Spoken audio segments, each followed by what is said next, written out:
So Jamaica is having its election September 3rd, 2025, just in a few days. Ladies and gentlemen, welcome back to Stream Dialogue. As the month of August ends, well, the month of August have ended. Uh, this is a new month again, new week again. We wish you all the best. Hope all your goals get accomplished. The best of health. But today we're gonna discuss what's going on in the Caribbean, in particular Jamaica, the highland where I was born, the country where I was born.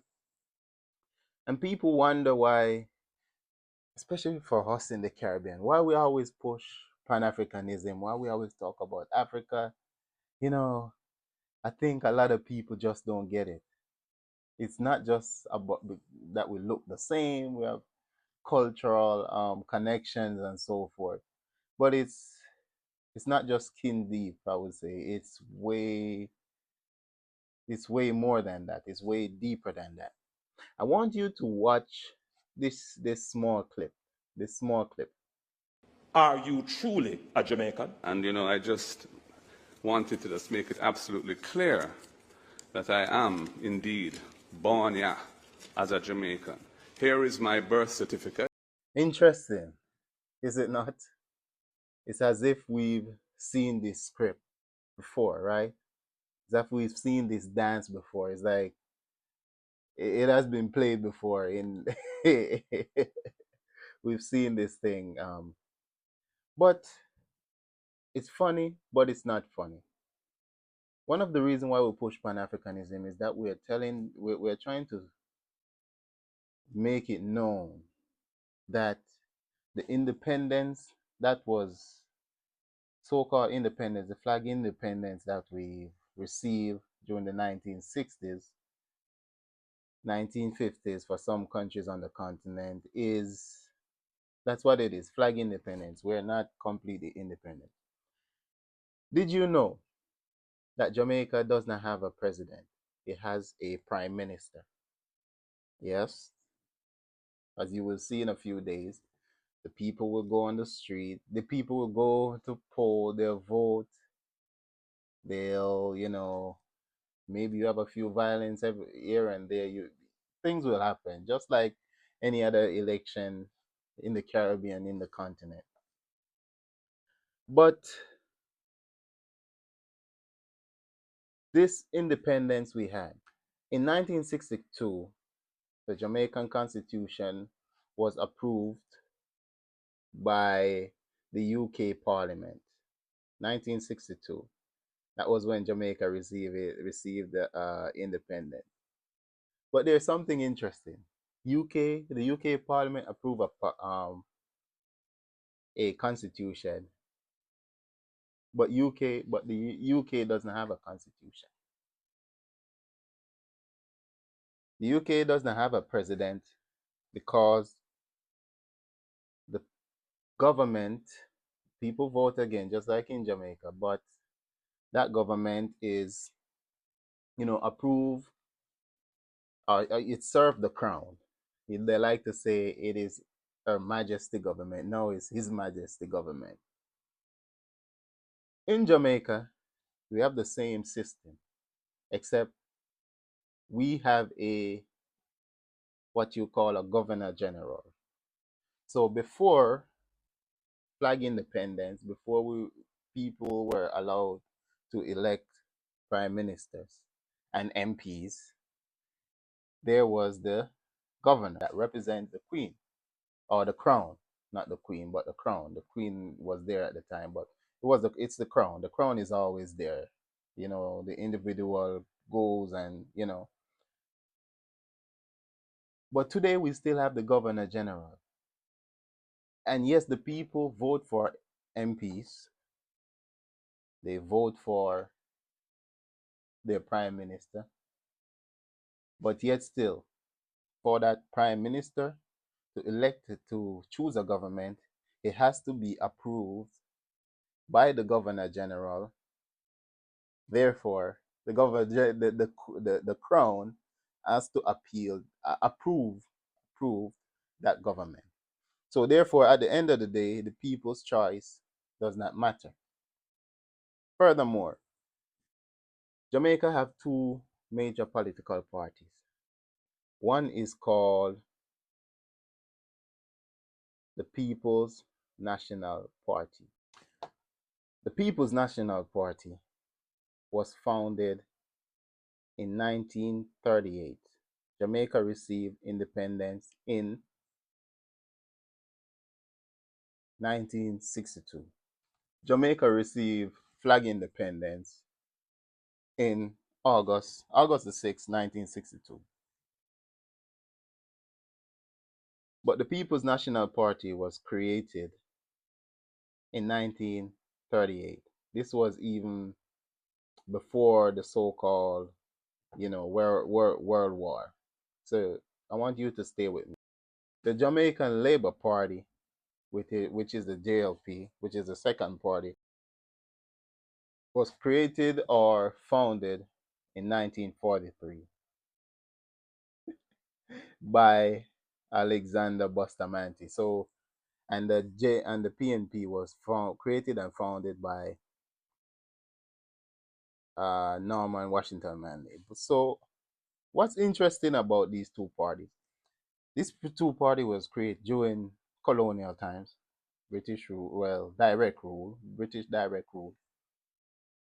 I want you, and you've seen the picture of these two. So these people are direct descendants of the colonialists, whether we like it or not. This is the fact.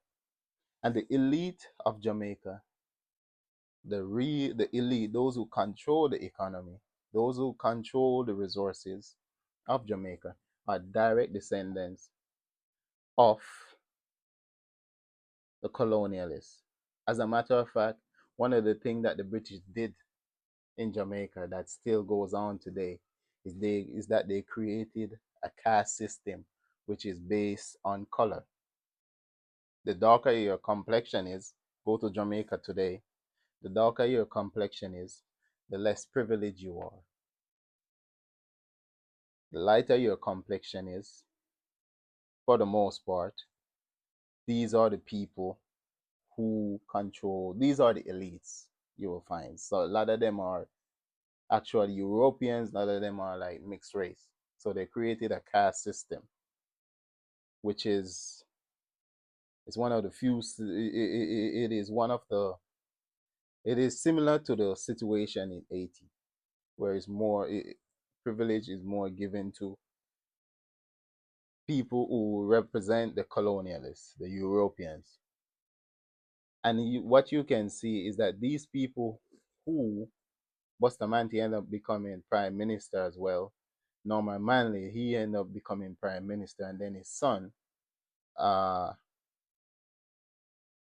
his son ended up becoming a prime minister who was the head of his party. So you can see the legacy of colonial. These political parties are a legacy of colonialism.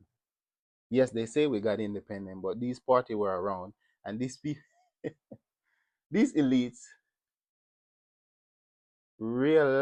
these elites went to Britain to so-called negotiate independence for the population of Jamaica, which at the time the vast majority of population could not read, could not write, didn't have any access to resources, still don't. So why am I bringing up this history? Well, today, as the clip that I played earlier, and I want you guys to stay with me. uh, The clip that I played earlier about this is a debate between the two political candidates, the JLP and the PNP. Okay, so this debate, as you saw, between the JLP candidate and the PNP candidate. And like I've said, we've seen this story before. One candidate is accusing the other candidate of not being a citizen, and the other and that candidate who's being accused is accusing the other candidate of corruption. So no one is talking about improving the lives of citizens, of the improving the well-being of the country. It is just a game. It is just a show. At the end of the day, these politicians are like mercenaries. They're not there to improve the well-being of the country. One is accusing the other of being a non-citizen, and the other is accusing the other of being corruption. Which at the end of the day, they're both corrupt. They're all corrupt. This is just a game being played for the masses who are not awakened. As a child, I used to see people, family members, when it comes to election, they just lose all their sense when it comes to their political party. They will chase behind these politicians. Every year, every election cycle, it is the same thing. They will chase behind these politicians, and then after they win or they lose, they don't come back around. They only come around during election. And it's sad to see that today, even people my age, my generation, are still falling for this nonsense. So you can see colonialism never ended. Yes, our states are controlled, but there's something else that are under control that I think will be hard for us to liberate ourselves, and it's here, it's in the mind.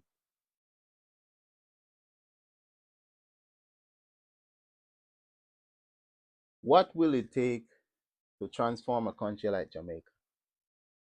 A lot of us, we heard about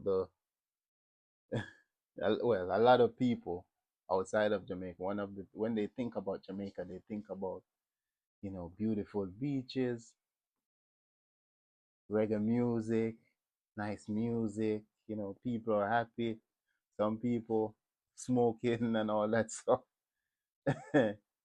But the grim reality is that the African population, especially in Jamaica, well, the African population, which is about 98% of Jamaica, does not own the economy. If you go to Jamaica now, travel to all the big cities, those who have the, let's say, supermarkets, wholesale, and all that stuff, they look nothing like me. It's hard for somebody like me, a person like me who's of African descent, or I ascend from my African ascendant ancestors. It's hard for me to, even if I have the capital, to go to Jamaica and start a business in one of the major cities, because the system is there to keep us out.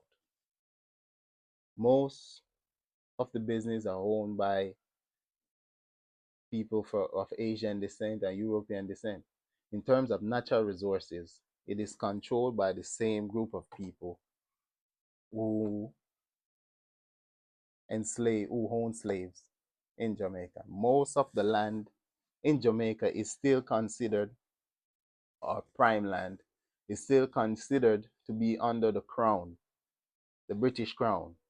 So there are places in Jamaica, if you venture, you can be charged.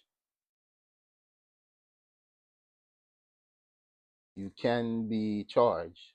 Say you're trespassing on the crown land, the crown. Like, just as I said, the king and the queen will go, but the crown will remain in England. So everything The crown controls everything. So, ladies and gentlemen, going back to these two political parties and how these political parties were created by elites in Jamaica, the descendants of the imperialists, descendants of the slave owner, the descendants of colonialism. Marcus Garvey was the first person to create Marcus Garvey was the first person to create a political party in Jamaica. And this political party was called the People's Political Party. Of course, just as they always do. So his political party was created in 1929, was formed in 1929. Not long after, he was put in jail on some trumped up charges. This was during colonized time, so black people didn't have any rights whatsoever. You know, even to today, we still don't have any rights, but still, at that time, it, it was definitely used to put out any resistance. And this Marcus Garvey, and this was one of the reasons why he had to leave Jamaica and come to the United States. And Marcus Garvey was pushing for self-governance, of course, but protection for workers. He was pushing for Marcus Garvey was pushing for the protection of workers, the protection of industries, native industries, because during that time you had a lot of people who had, crafts, they have skills and so forth. Those, trade amongst the local population. And also it was looking for aid towards the poor and so forth. But definitely the British weren't having that. Black people can't ask for anything. You know, we can't have uh we can't have any self rule. But there was something in particular that no government have really tackled since, or really pushed for since this flag independence. And this is the problem in a lot of African countries, especially in like East Africa countries like Kenya, Tanzania, and also in Southern Africa, Namibia, South Africa. And this was land reform. There's no way some guy sitting or some lady sitting in England should be owning acres or hectares upon tens of hectares, thousands of hectares of land, sitting there doing nothing. And there are people, working people, able-bodied people, does not have a land, does not have the land or a piece of land where they can cultivate or build shelter on, build their house on. So these were things that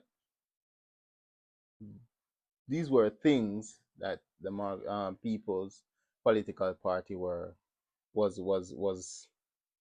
fighting for, and of course that was during the 1920s. So of course the British, the arrogance of them could not see that black people could be asking for these kind of things.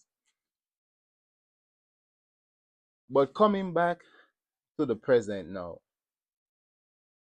these political parties, and I say this to my people, I don't know what is going to take for a revolution to kick off in Jamaica, but these political mercenaries have to go. There comes a time when a people have to take their destiny in their own hand. And it's really sad to see today in 2025 that people are being manipulated to hate their neighbor just because they're wearing a different color shirt. Well, it's deeper than that, but still, just a color shirt you're hating somebody for. And we're fighting and we're unaliving each other. For what? These political leaders, I'll tell you a secret. These political leaders work for the elites. And who are the elites? The landowners in Jamaica. the Macanels, the Matalans. These are the elites in Jamaica, and they control these political parties. You will be surprised. I can tell you that after election, all these political leaders will sit in the same room and they will drink champagne and they'll be taking instruction from their masters. These elites who take instruction from elites or who work with elites in Europe and the Americans. So when I say this to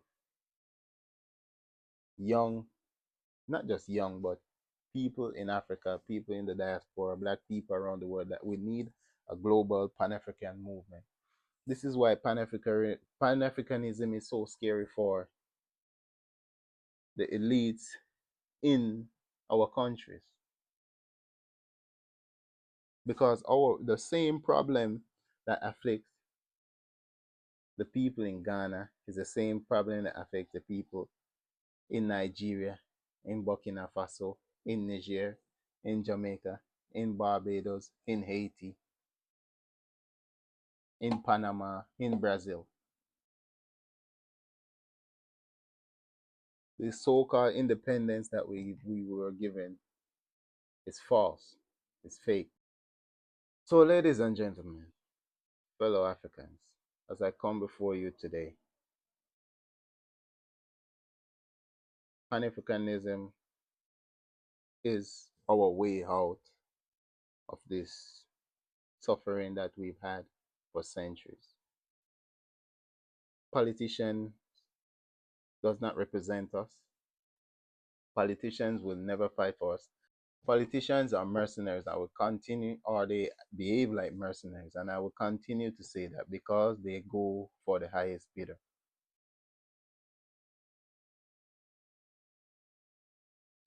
So it doesn't matter how many buses you want to drive in, wave your color, your life will not improve. And I dare anyone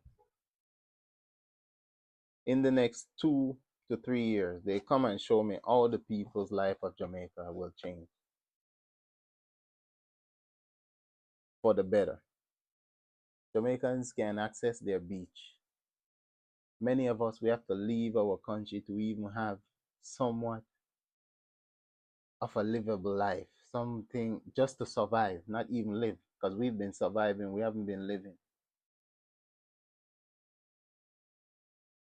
Parents have to leave their children in the hands of God knows who to come to Western world to be insulted, treated less than human beings.